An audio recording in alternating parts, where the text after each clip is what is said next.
Pushpa part 1 భారీ success సాధించగా sequel అంతకుమించి అన్నట్లు రూపొందిస్తూ ఉన్నారు. పుష్ప 2 కోసం ఏకంగా 300 కోట్ల రూపాయల బడ్జెట్ కేటాయించారు. పుష్ప 2 బాక్సాఫీస్ టార్గెట్ 1000 కోట్లని సమాచారం. ఈ సినిమా పెద్ద మొత్తంలో ఓపెనింగ్స్ రాబడడం ఖాయం.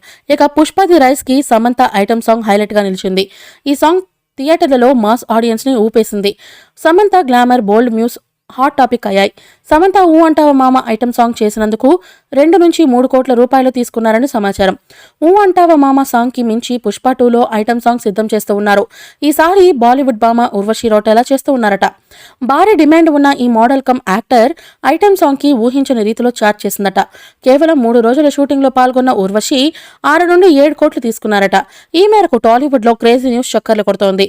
నిర్మాతలు వెనకాడకుండా అడిగినంత ఇచ్చారట. దీంతో సమంత కంటే ఉర్వశి తోపా, ఆమెకు అన్ని కోట్లు ఇచ్చారా అని చర్చ మొదలైంది. కాగా 2023 సంక్రాంతి విన్నర్ వాల్తేరు వేరే చిత్రంలో ఉర్వశి ఐటమ్ సాంగ్ చేసిన సంగతి తెలిసిందే. బాస్ పార్టీ సాంగ్ లో ఆమె ఇరకదీశారు. ఇక పుష్ప 2 షూటింగ్ శరవేగంగా జరుగుతోంది. వచ్చే ఏడాది సమ్మర్ లో విడుదలయ్యే సూచనలు కనిపిస్తున్నాయి.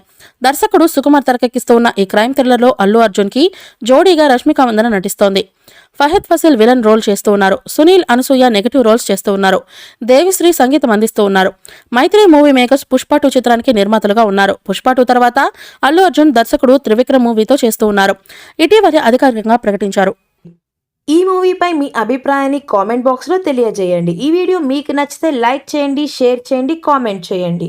మరిన్ని అప్డేట్స్ కోసం మన ఛానల్ని సబ్స్క్రైబ్ చేయండి. అలాగే పక్కనే ఉన్న గంట సింబల్ని గట్టిగా టంగ్ టంగ్ అని కొట్టేసేయండి.